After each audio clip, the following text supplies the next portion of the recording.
Assalamualaikum warahmatullahi wabarakatuh. Bismillahirrahmanirrahim. Alhamdulillahirabbil alamin. Assalatu wassalamu ala sayyidina Muhammadin wa ala alihi wa ashabihi wa tabi'in wa tabi'it tabi'in ila yaumiddin. Amma ba'du. Bismillah, kita lanjutkan lagi ngaji filsafat kita. Kita lanjutkan, minggu lalu sudah ngomong fenomenologi Edmund Husserl. Malam ini kita lanjutkan fenomenologinya dengan tokoh besarnya fenomenologi. Ada yang bilang dia juga seorang eksistensialis. Sebenarnya dia juga kadang-kadang disebut dalam kajian-kajian hermeneutik karena memang dia ada di tiga-tiganya. Filosof besar abad 20, Martin Heidegger.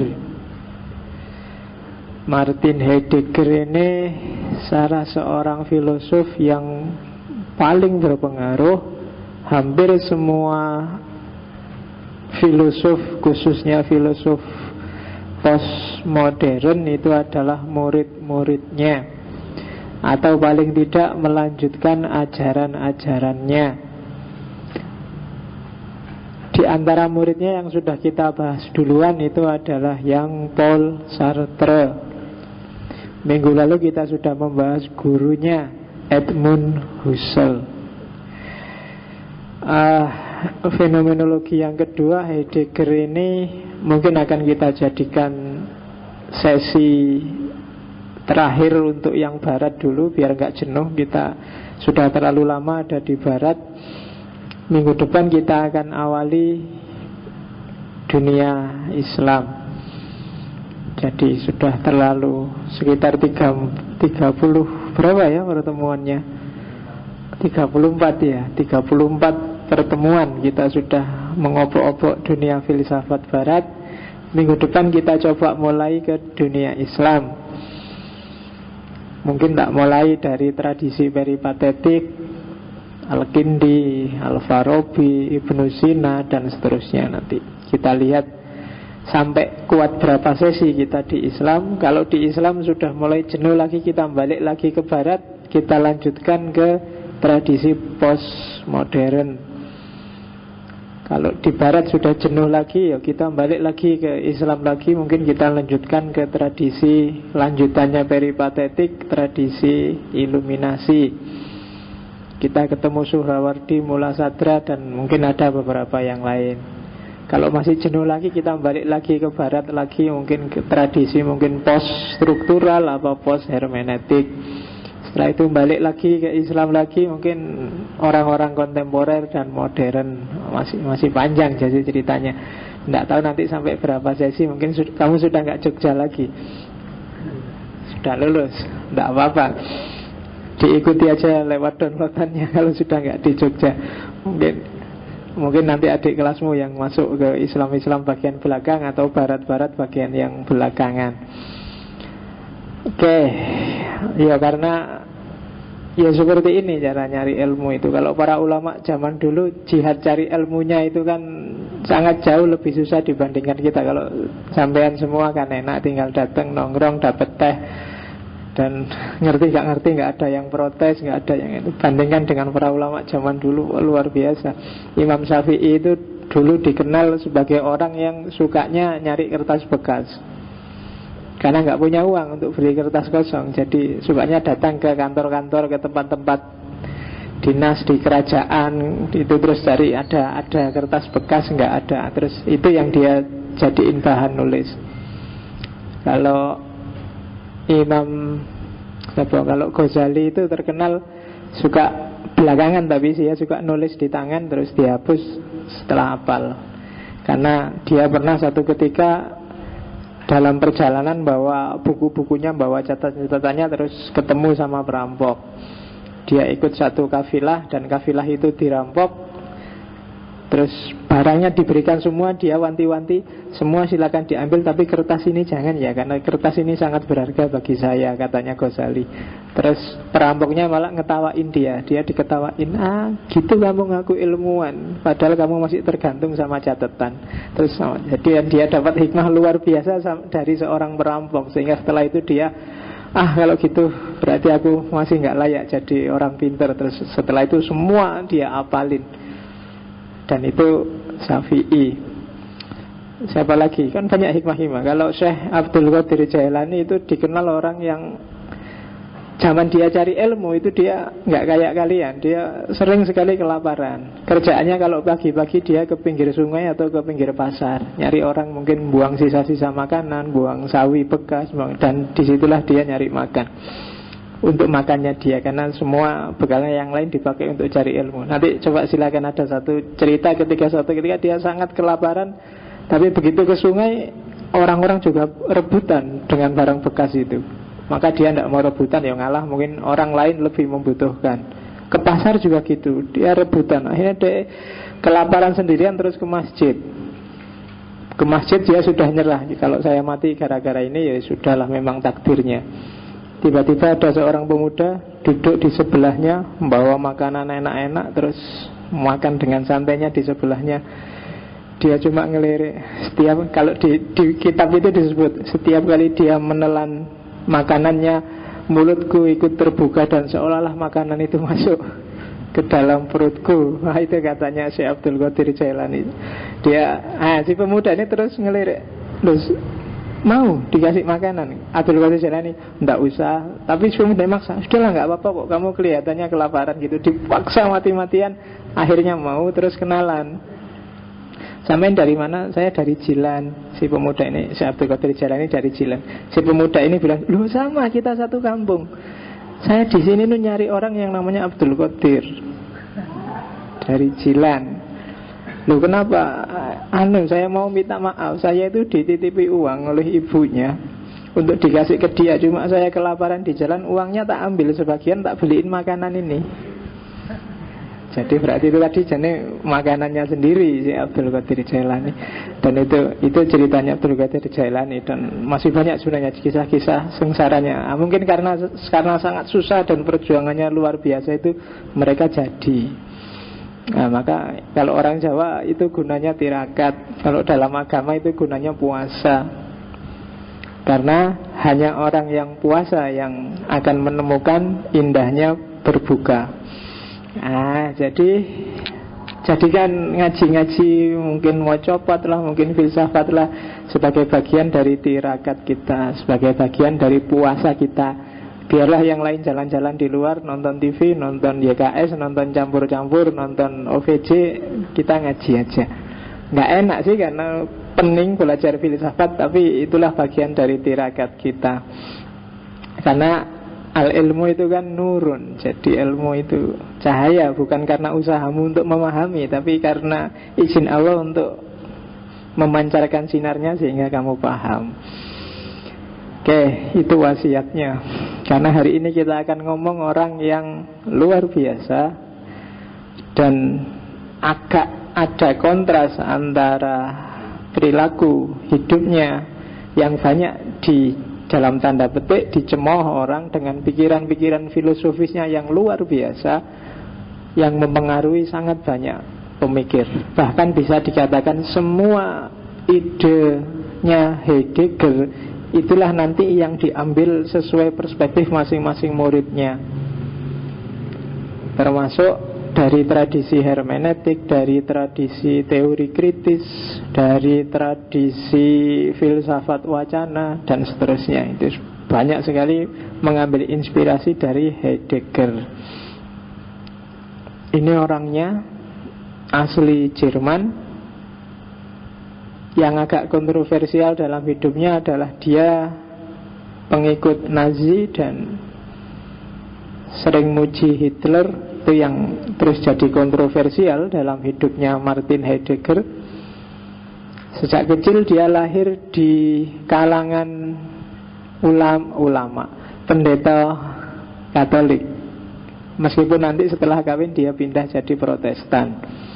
Tapi bapaknya bercita-cita sebenarnya dia harus jadi pendeta, maka disekolahkan di seminari. Cuma tidak kerasan bagi dia, ternyata nggak enak sekolah teologi. Terus dia pindah ke filsafat. Kemudian jadilah dia asisten karena pinter sekali. Jadi asisten beberapa dosen, termasuk nanti ngasisteni gurunya Edmund Husserl yang kita bahas minggu lalu. Dan bahkan nanti dia juga di puncak karirnya sempat juga jadi rektor. Jadi rektor ini sebenarnya agak kontroversial karena dia menyingkirkan gurunya, menyingkirkan Edmund Husserl. Edmund Husserl ini orang Yahudi. Di eranya Hitler, Yahudi itu kan termasuk yang harus ditumpas. Karena Hitler punya politik yang disebut politik Holocaust. Holocaust itu pembantaian etnis-etnis rendah di Jerman dan di wilayah koloninya Jerman saat itu. Orang Yahudi diperkirakan saat itu yang tewas sekitar 6 jutaan orang dari sekitar 9 juta orang Yahudi yang ada di Jerman dan koloni-koloninya saat itu. Dan ya nanti silahkan kamu baca bagaimana pembantaian massal besar-besaran. Sebenarnya yang dibantai nggak cuma Yahudi, kelompok-kelompok tertentu, misalnya kelompok Gipsi dari Roma, kelompok orang-orang cacat, difabel, baik cacat fisik maupun cacat mental, itu juga dihabisin sama Nazi. Kemudian dari suku-suku yang dianggap levelnya di bawah, itu juga dibantai. Ini teorinya agak teori rasis, karena dia merasa rasnya paling tinggi. Hitler merasa ras Arya.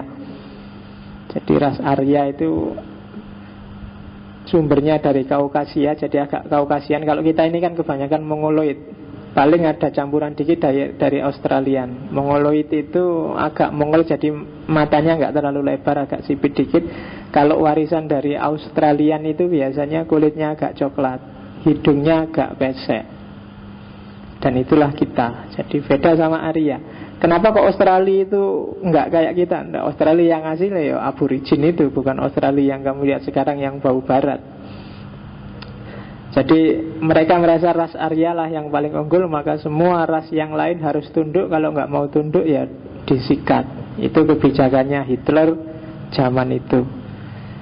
Kalau kamu coba-coba baca internet, ada 1-2 teori baru yang bilang bahwa sebenarnya Indonesia itu bukan Mongoloid, bukan Australian, tapi Aryan.